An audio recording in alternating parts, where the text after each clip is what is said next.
누가복음 말씀 계속해서 나누겠습니다. 누가복음 강의 59번째 시간, 이리로 데려오라. 자, 본문 말씀 함께 읽습니다. 자, 큰 소리로 읽습니다. 시작. 이튿날 산에서 내려오시니 큰 무리가 맞을세.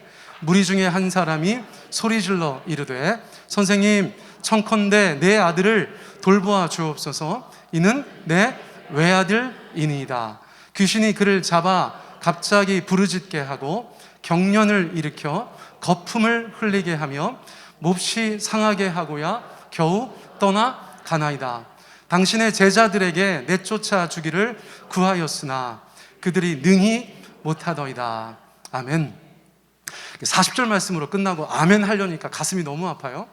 제자들이 아무것도 못했는데 아멘 하려니까 참 속이 상합니다. 자, 오늘 말씀은 그런 것들이에요. 여러분, 저희가 이제 가정의 달인데 제가 가정을 주제로 해서 특별히 설교하지 않았습니다. 다음 주 정도에 한 번 정도 제가 가정에 대해서 좀 말씀을 나누려고 하는데, 사실 오늘의 본문 말씀도 가정의 달에 너무 잘 어울리는 말씀이에요. 여러분들께서 어떻게 받아들이시고 어떻게 적용하느냐에 따라서 저희 가족들에게도 충분히 적용될 수 있는 그런 말씀이라고 생각되어집니다. 오늘 말씀 잘 들으시고 여러분 가정을 위해서, 우리의 부모님, 우리의 배우자, 우리의 자녀들을 위해서 그렇게 기도하시면 좋겠다는 생각이 들어요. 자, 지난주 설교 본문에서 예수님과 세 명의 제자들이 어디에 있었죠? 변화산에 있었습니다. 그렇죠? 변화산은 하나님께서 제자들에게 예수님의 영광을 보여주시기 위해서 작정하시고 인도하신 곳이라고 말씀드렸어요. 변화산에서 가장 중요한 것은 무엇입니까? 제자들이 예수님의 영광을 본 것이다, 그렇게 말씀드렸어요.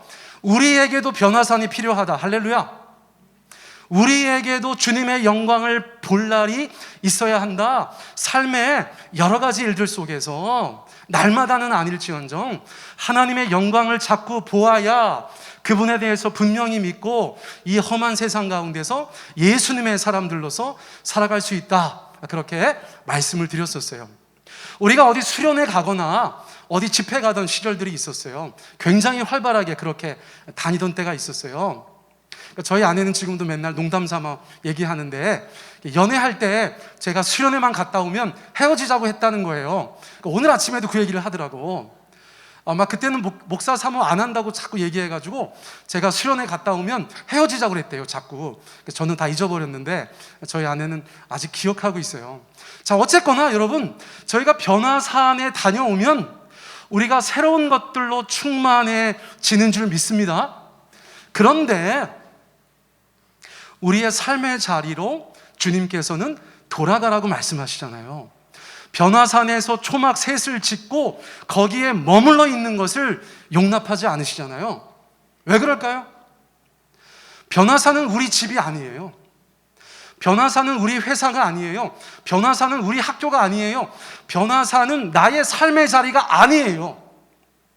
거기에서 주님을 깊이 만나고 삶의 자리로 돌아가라고 주님께서는 말씀하시는 거예요. 예배드리러 와서 여러분들 찬양하고 기도하고 말씀 듣고 조금이라도 뜨거워진 마음으로 돌아가야 될 곳은 우리의 현실의 자리인 줄 믿습니다. 그곳에 가서 주님의 이름으로 싸워 승리하라고 주님께서 우리 가운데 은혜 베풀어 주시는 줄 믿습니다. 변화산에서 예수님과 제자들이 그렇게 놀라운 것을 경험했지만 바로 다음 날 그들이 내려와서 보아야 하는 것은 처절한 현실 세계였다는 것을 성경이 우리 가운데 말씀해 주고 있어요. 자, 9장 37절 우리 같이 한번 읽습니다. 시작. 이튿날 산에서 내려오시니 큰 무리가 맞을세. 변화산 갔다 오니까 막 세상이 완전히 바뀌어 있어야 되잖아요. 나의 삶의 자리가 완전히 새로워져 있어야 되잖아요. 삶의 문제들은 완전히 없어져 있어야 되잖아요. 그런데 그렇지 않다는 것이에요. 어떤 일이 있었습니까? 누가복음 9장 38절 우리 같이 읽습니다. 시작. 무리 중에 한 사람이 소리질러 이르되, 선생님, 청컨대 내 아들을 돌보아 주옵소서. 이는 내 외아들이니이다. 예수님과 제자들 입장에서 다시 돌아온 세계에서 굉장히 큰 사건이 그들을 기다리고 있다는 것입니다. 경험상 100%죠. 어디 가서 은혜 많이 받고 돌아오면 어떤 일이 기다리고 있어요? 99.9%예요. 여러분, 그러니까 어디 가서 은혜 많이 받았다고 방심하시면 안 돼요. 그럴 때일수록 더 마음을 견고히 하고 주님 앞에 기도하면서 여러분들의 삶의 자리로 돌아가야 되는 줄 믿습니다. 예수님은 아셨겠죠? 돌아왔는데 굉장히 어려운 케이스가 예수님과 제자들을 기다리고 있었다는 것이에요.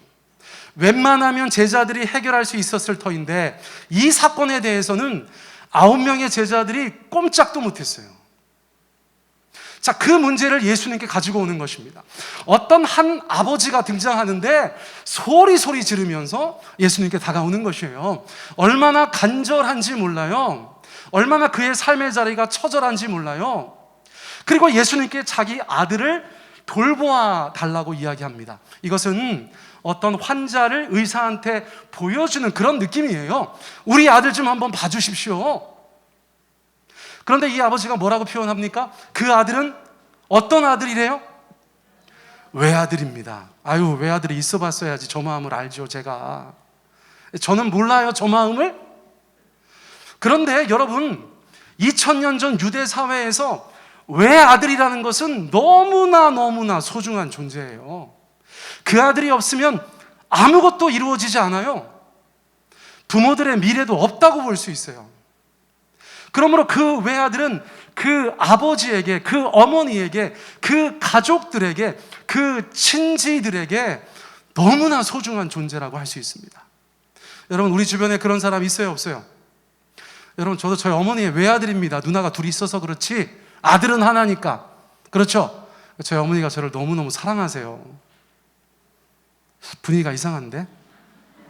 그치요, 어머니? 아유, 예.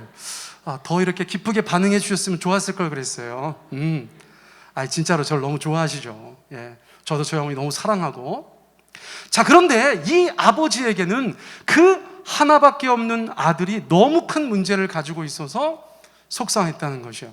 자, 어떤 상태입니까? 하나밖에 없는 외아들이 어떤 상태입니까? 누가복음 9장 39절 우리 같이 읽습니다. 시작.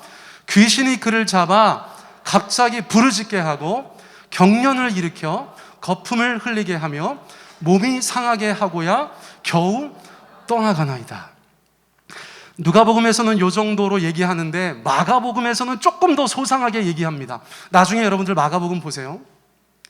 아들 하나 있는데 무녀 동남 이 외아들, 여러분, 그 아들이 몇 살인지는 알 수 없으나 그 아들의 상태가 너무나 심각하다는 거예요. 귀신이 그를 잡아서 갑자기 부르짖게 합니다. 여러분, 문자로만 접하지 마시고요, 합리적으로 상상해 보세요. 어떤 아들이 있는데 갑자기 막 부르짖는 거예요. 그리고 어떻게 합니까? 경련을 일으킵니다. 입에 거품을 뭅니다. 그리고 그 증상이 한동안 계속되다가 겨우 진정되는 거예요. 마가복음에서는 이것을 간질이라고 표현했어요. 간질 증상과 굉장히 유사한 어떤 귀신 들림의 현상이 이 사랑하는 아들에게 어릴 적부터 있어 왔다는 것입니다. 여러분, 이 가정에 있어서 이 아들의 문제가 얼마나 큰 문제였겠어요. 얼마나 큰 문제였겠어요. 그래서 이 아버지는 그 아들의 문제를 해결하려고 예수님을 찾아왔어요. 예수님을 찾아왔는데 예수님께서 어디 계셨어요? 예수님께서 산에 가셨어요. 그래서 이 아버지는 예수님의 9 제자를 먼저 만나야 했다는 것입니다. 자, 그래서 그 제자들에게 요청했어요. 그런데 어떤 일이 벌어졌습니까? 9장 40절 우리 같이 한번 읽습니다. 시작. 당신의 제자들에게 내쫓아 주기를 구하였으나 그들이 능히 못하더이다. 여러분, 굉장히 속상한 거예요. 오늘날도 마찬가지예요. 저도 이 말씀 묵상하고 설교 준비하면서 굉장히 마음이 불편해요. 세상 많은 사람들이 어떤 문제를 가지고, 그것이 가정의 문제든 사업의 문제든 기타 다른 삶의 문제든 스스로 해결할 수 없는 그 문제들을 가지고 하나님의 사람들을 찾지 않습니까? 그 하나님의 사람들을 찾는다는 것의 가장 대표적인 것은 무엇인가? 교회를 간다는 거예요. 교회를 가는데 그 교회가 그들의 삶의 문제에 대해서 적절한 해결책을, 삶의 문제를 해결해 주지 못하는 것들을 보여주는 것이라는 것이죠. 여러분, 저희도 마찬가지입니다. 저희 교회에도 지금 한 8년 반 돌아보면 이런저런 기도 제목을 가지고 저희 교회에 왔다가 시간이 지나도 그 문제가 해결되지 않아서 실망하고 떠나신 분들도 있는 것 같아요. 여러분, 그럴 때 목사나 교회는 굉장히 속상합니다. 우리의 그 무능을 참으로 하나님 앞에서 한탄할 수밖에 없다는 것이에요. 자, 어쩌면 우리 가운데 예수님이 함께 하시지 않는다는 그런 생각도 들 수 있다는 것이에요. 왜 우리는 이런 일들에 이렇게 무력합니까? 왜 우리는 이렇게 무능합니까? 제자들은 그렇게 자기를 탓할 수도 있었다는 것이에요. 자, 그런데 놀라운 사실이 있어요. 놀라운 사실이 있습니다. 누가복음 9장 1절에서 우리가 지금 살펴보는 누가복음 9장 뒷부분이 아닌 그 앞부분에서 예수님께서 이렇게 말씀하셨어요. 자, 9장 1절 같이 한번 읽습니다. 시작. 예수께서 12제자를 불러 모으사 모든 귀신을 제어하며 병을 고치는 능력과 권위를 주시고, 예수님께서 12제자에게 한 명도 빠짐없이 모든 귀신을 제어하고 병을 고치는 능력과 권위를 주셨다는 거예요. 여러분, 제자들이 그렇게 받아서 실제로 단기 선교에 가서 주님께서 주신 그 능력을 10분 펼치고 돌아와서 예수님께 선교 보고 하지 않았습니까?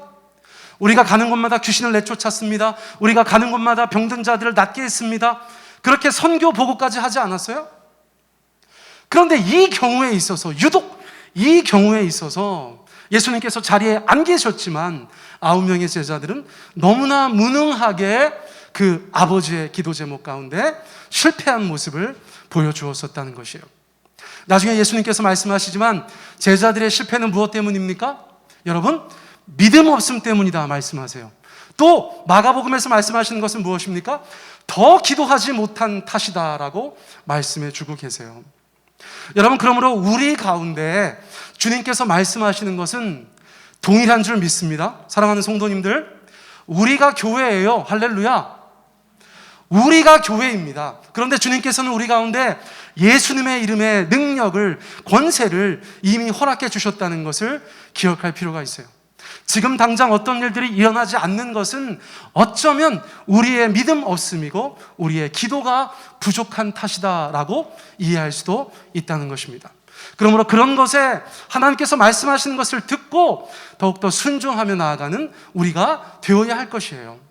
자, 예수님께서 그런 상황을 맞닥뜨리시자 아주 답답한 마음으로 제자들에게 말씀하십니다. 여러분, 누가복음 9장 41절 상반절이에요. 우리 같이 한번 읽습니다. 시작. 예수께서 대답하여 이르시되 믿음이 없고 패역한 세대여, 내가 얼마나 너희와 함께 있으며 너희에게 참으리요. 예수님께서 여러 차례 말씀하셨어요. 여러 차례 가르침을 주셨어요. 여러 번 실습할 수 있도록 해주셨어요. 왜 그렇죠? 예수님은 이제 이 땅에서 오래 있지 않으시기 때문에 그래요. 나중에 성령님께서 이 땅 가운데 오시지만 예수님께서 제자들을 맞닥뜨리고 서로 무엇인가 이야기할 수 있는 시간은 많지 않아요. 시간이 얼마 없어요. 그런데 여전히 제자들의 모습은 예수님 보실 때 부족한 것, 투성이라는 것이죠. 자, 그러므로 예수님께서 믿음이 없고 패역한 세대여, 내가 얼마나 너희와 함께 있으며 너희에게 참으리요라고 말씀하신 그 마음을 우리가 헤아릴 필요가 있다는 것입니다. 사랑하는 성도님들, 우리 각자한테 적용해 볼까요? 예수님께서 우리 바라보시면 어떤 마음이실까요? 예수님께서 우리 가운데 충분히 말씀하셨습니까? 몇 차례 말씀하셨습니까? 이런저런 것들을 경험케 하셨습니까? 그래서 우리가 지금은 충분히 믿음 있는 사람으로서 하나님 앞에 성장과 성숙을 보여드려야 함에도 불구하고 주님 보실 때 믿음이 없고 패역한 세대의 모습을 가지고 있지 않습니까? 그래서 주님께서 우리에게 얼마나 너희와 함께 있고 얼마나 너희를 더 참아야 되느냐고 말씀하고 있는 것은 아닐까요? 여러분, 제가 설교 준비하다가 영화가 하나 생각났어요. 영화, 여러분 너무 분위기가 달라져서 죄송합니다. 8월의 크리스마스 영화 아세요? 이게 1998년도에 개봉했던 영화예요. 저는 이걸 앉아서 처음부터 끝까지 본 적은 한 번도 없어요. 그런데 내용은 알아. 그리고 주연 배우인 한석규, 심은하, 이 두 사람이 워낙 당대에 유명한 배우였기 때문에 알고 있죠. 저는 영화도 영화지만 저 OST 노래를 굉장히 좋아했어요. 이제 너를 남겨두고 난 떠나야 해. 노래방에서 많이 불렀었어요, 청년 때. 그래서 이 노래, 이 영화 굉장히 사랑하는데, 한국 영화, 멜로 영화 중에 가장 명작으로 꼽히는 영화예요. 제가 꼽은 게 아니고요, 영화 평론가들이 꼽은 그런 영화예요. 안 보신 분들은 한번 꼭 보셔도 좋겠어요. 뭐 예수님 안 나와요, 교회 안 나오는데 어쨌거나 굉장히 잘 만들어진 그런 영화예요. 그런데 이 영화 중에서 가장 명장면으로 꼽히는 장면이 뭔지 아세요? 한석규와 심은하의 러브라인? 그런 게 아니고요, 우리 한석규 씨가 시한부 인생으로 나와요. 이제 정말 얼마 남지 않았어요. 20대 후반이나 30대 초반에 싱글 남자로 나오는데 시한부를 선고받았어요. 정말 얼마 안 남았어요. 정말 얼마 안 남았는데 아버지가 혼자세요. 어머니는 일찍 돌아가시고. 근데 아버지가 비디오 녹화를 못 하세요.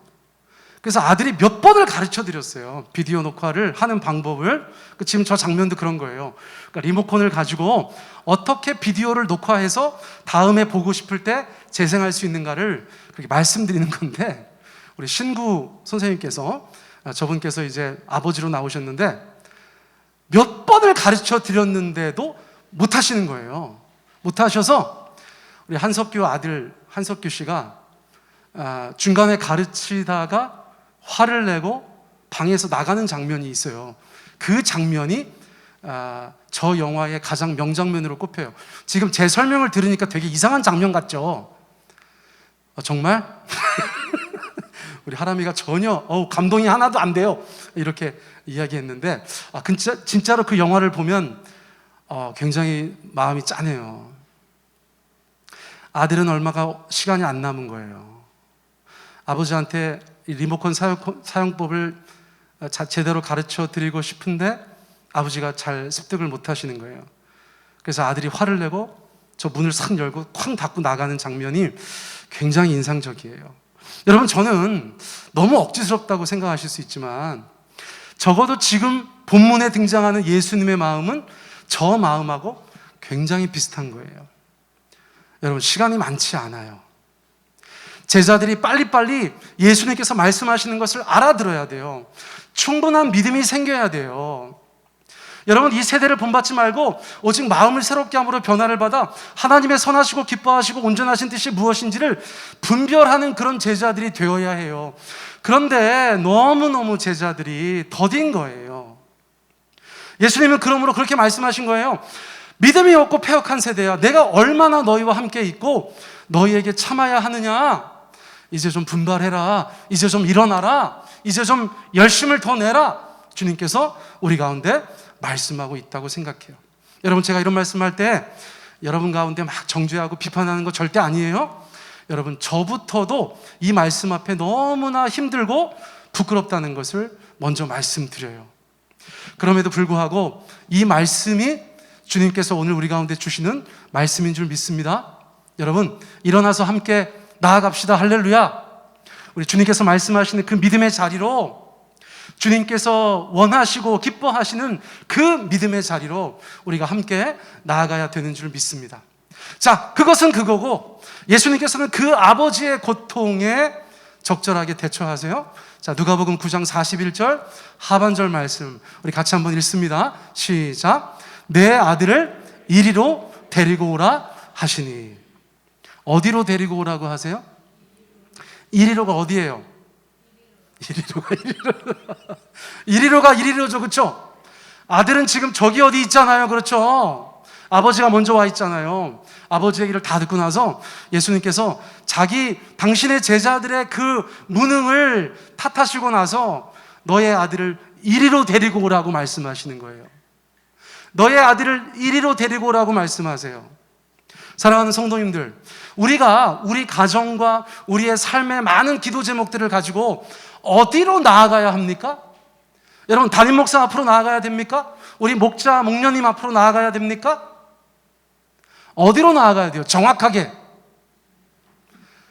이리로 나아가야 되는 줄 압니다. 그 이리가 어디예요? 하나님 앞이죠. 예수님 앞이에요.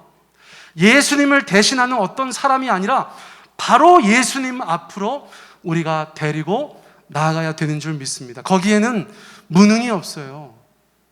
거기에는 딜레이가 없어요. 연기되는 것이 없어요. 거기에는 만족스럽지 않은 것이 없어요. 여러분, 예수님 앞에서 제자들도 어찌할 수 없었던 그 강력한 경우가 해결되는 줄 믿습니다. 자, 이거 굉장히 중요합니다. 사랑하는 성도님들, 민감한 차이예요. 내가 나의 삶의 문제를, 나의 부모님을, 나의 배우자를, 나의 자녀를, 나의 사업과 나의 학업과 많은 기도 제목들을 정확하게 어디로 가지고 나가는가가 굉장히 중요한 것이라는 거예요. 아유, 목사님한테 기도 부탁했으니까, 사모님한테 기도 부탁했으니까, 목자 목녀님한테 기도 부탁했으니까. 여러분, 신앙은 대리하는 게 아니잖아요. 제가 기도를 대행하지 않습니다. 여러분들께서 그 삶의 문제를 가지고 예수님 앞으로 직접 나가셔야 하는 줄 믿습니다. 여러분, 이거 너무 중요해요. 다시 한번 강조해서 말씀드려요. 그 누구도 여러분들의 삶의 문제를 대행하여서 주님 앞으로 가지고 나가지 않습니다. 저희들은 곁에서 중보할 뿐이에요. 옆에서 거드는 것 뿐이에요.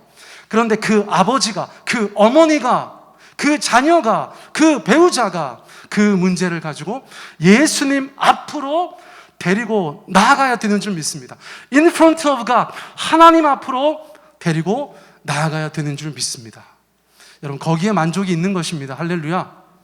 여러분, 거기에서 해결이 있는 것이에요. 누구도 거쳐갈 수 없어요. 거쳐갈 필요가 없어요. 여러분께서 예수님 앞으로 나아가시면 되는 것이에요. 자, 어떤 일이 벌어집니까? 누가복음 9장 42절 우리 같이 한번 읽습니다. 시작. 올 때에 귀신이 그를 거꾸러뜨리고 심한 경련을 일으키게 하는지라 예수께서 더러운 귀신을 꾸짖으시고 아이를 낫게 하사 그 아버지에게 도로 주시니. 여러분, 굉장히 가슴 아픈 단어를 찾으셨어요? 올 때에, 올 때에. 예수님 앞으로 나가면 돼요. 여러분, 믿으십니까? 예수님 앞으로 나가면 되는데 나아갈 때에 쉬워요? 여러분, 이거는 굉장히 중요한 영적인 원리와도 같은 것이죠. 저희가 주님 앞에 나아갈 때 여전히 방해가 있어요. 우리의 마음을 낙심케 하는 일이 있어요. 그 중요한 순간에 우리를 꺾어 놓는 일이 발생할 수 있어요. 이 경우에는 뭡니까? 다 됐다고 생각했어. 이제 예수님 앞에 나아가면 된다고 생각했어. 그리고 그 아이를 데리고 나아가는데 귀신이 그를 거꾸러뜨리는 거예요. 평소보다 더 심한 경련을 일으키게 하는 것이에요. 여러분, 사람들은 이런 포인트에서 좌절합니다. 낙심합니다. 얼마나 많은 사람들이 어떤 일이 있어서 교회에 나온다고 하다가 여러분, 그날 아침에 전화하는지 몰라요. 제 30수년 동안 교회 다니면서 정말 많이 경험했어요. 그분들의 작정하고 기도하고 많은 사람들이 도와서 주님 앞으로 나오려고 하는 순간에 평소보다 훨씬 더 심한 일이 벌어져요. 그래서 많은 사람들이 어떻게 합니까? 예수님께 데리고 나아가는 것을 포기합니다. 이게 아닌가 봐라고 생각합니다. 여러분, 아닌 게 아니에요. 그런 일이 있을수록, 그런 방해가 있을수록 우리가 주님 앞에 더 기를 쓰고 믿음으로 힘을 내어서 나가야 되는 줄 믿습니다. 코로나 해제되고 거리두기 해제되고 여러 가지 면에서 여러 가지 노력들로 사람들이 하나님 앞으로 다시 오려고 할 때 여러분들 개인과 가정에서 이전에 없었던 일이 벌어질 수도 있어요. 여러분, 그것을 어떻게 해석하셔야 돼요? 나는 교회 안 가야 되나 보다? 그렇게 해석하셔야 돼요? 아니면 본문 말씀에서 나오는 것처럼 올 때에 귀신이 그를 거꾸러뜨리고 심한 경련을 일으키게 한 것처럼 우리의 삶에도 그런 회방이 있구나, 그런 방해가 있구나, 여러분 그렇게 이해하시고 더 나오셔야 되는 줄 믿습니다. 특정한 기도 제목을 가지고 주님 앞에 몸부림할 때는 더더욱 그래요. 그것을 가지고 기도하면 더 악화돼. 그것을 가지고 부르짖는데 더 상태가 나빠져. 그럼 기도자들이 어떻게 합니까? 포기합니다. 아유, 기도해봤자 쓸데없어. 여러분, 그것을 넘어서셔야 되는 거예요. 그것을 넘어서셔야 되는 거예요. 그래서 결국 예수님 앞에 나아가야 삶의 문제가 해결되는 것이죠. 자, 그런 일이 있었지만 예수님께서 어떻게 하셨어요? 그 더러운 귀신을 꾸짖으시고 아이를 낫게 하사 그 아버지에게 도로 주시니. 너무 은혜로운 말씀이죠. 그 아이의 삶에 역사하는 악한 영들을 내쫓으시고 아이를 회복시켜서 그 아버지에게 도로 주시니. 너무나 은혜가 되는 말씀이에요. 사랑하는 성도님들, 많은 사람들이 생각나실 수 있어요. 많은 사건들도 생각나실 수 있어요. 여러분, 그것을 가지고 우리가 예수님 앞으로 나아가야 되는 줄 믿습니다. 어려움이 있을 때 어떤 생각을 하셔야 된다고요? 이것을 넘어서야 된다는 믿음을 가지셔야 됩니다. 그리고 주님께서 결국 그 문제 가운데 역사하셔서 그 망가졌던 것이 회복되어서 내게 도로 돌려주시는 그 하나님의 은혜를 여러분들께서 다 경험하게 되시기를 원합니다. 자, 마지막 구절입니다. 누가복음 9장 43절 우리 같이 읽습니다. 시작. 사람들이 다 하나님의 위엄에 놀라니라. 여러분, 제가 저 위에 그렇게 써놨죠. 우리도 놀라게 하소서. 할렐루야. 여러분, 그런데 그 과정들을 다 견디어내셔야 되는 거예요. 아무나 하나님의 위엄에 놀랄 수 있는 그런 특권을 누리는 것이 아니고 그 모든 과정들을 다 겪은 사람이 하나님의 위엄에 놀라는 것이에요. 삶의 문제를 가지고 주님 앞에 나아가는 사람, 그 모든 실망과 좌절을 극복하는 사람, 끝끝내 예수님 앞에서 간구하고 기도하는 사람, 주님을 끝까지 붙잡는 사람, 여러분, 그 사람만 하나님의 위엄에 놀라게 될 줄 믿습니다. 오늘 주시는 메시지는 굉장히 간결하고 그리고 강하다고 생각해요. 여러분, 한 분 한 분 마음속에 잘 간직하시고 한 주 동안 묵상하시고 여러분들의 삶과 신앙 가운데 귀하게 쓰임받는 말씀 될 수 있도록 기도해 주시면 감사하겠습니다. 우리 같이 한번 기도합니다. 우리 기도하실 때에 여러분, 특별히 가정의 여러 가지 일들을 생각하시면서 우리가 주님 앞에 기도했으면 좋겠어요. 여러분, 누구를 위해서 기도하실지 한 사람 정도 정하셔도 좋겠어요. 어떤 사건 하나를 정하셔도 좋겠어요. 너무나 어려운 일이죠. 우리가 우리의 힘으로 해결할 수 없는 그것이에요. 때로는 그것을 가지고 교회에 나와서 많은 사람들에게 이야기해도 해결되지 않는 것 때문에 낙심하고 좌절하고 실망했었을 수도 있어요. 그런데 오늘 주님께서 우리 가운데 말씀하시는 것은 그것입니다. 내게로 데리고 오라. 내게로 데리고 오라. 어떤 사람이나 어떤 단체가 아니라 예수님 앞으로 데리고 오라라고 주님께서 말씀하시는 거예요. 예수님께서 그 모든 것들 가운데 역사하실 하나님의 아들, 우리의 구원자가 되시기 때문입니다. 여러분, 이 시간 우리가 한 3, 4분 정도 시간 갖고 이 말씀 함께 나눌 때 우리 마음속에 떠올랐던 어떤 사람이나 사건을 놓고 우리 주님 앞에 함께 기도했으면 좋겠어요. 여러분, 제가 앞에서 막 크게 기도하지 않아도 여러분들 주님 앞에 진실로 간절한 마음으로 주님 앞에 그렇게 기도하시면 좋겠습니다. 우리 반주 크게 해주시고요. 우리 각자 하나님 아버지 앞에 가장 급한 그 기도 제목 가지고 우리 기도하며 나아가겠습니다. 함께 기도합니다. 사랑해 주님 감사합니다. 오늘 저희가 주님 앞에 이 말씀을 가지고 함께 고민합니다. 오 하나님 아버지.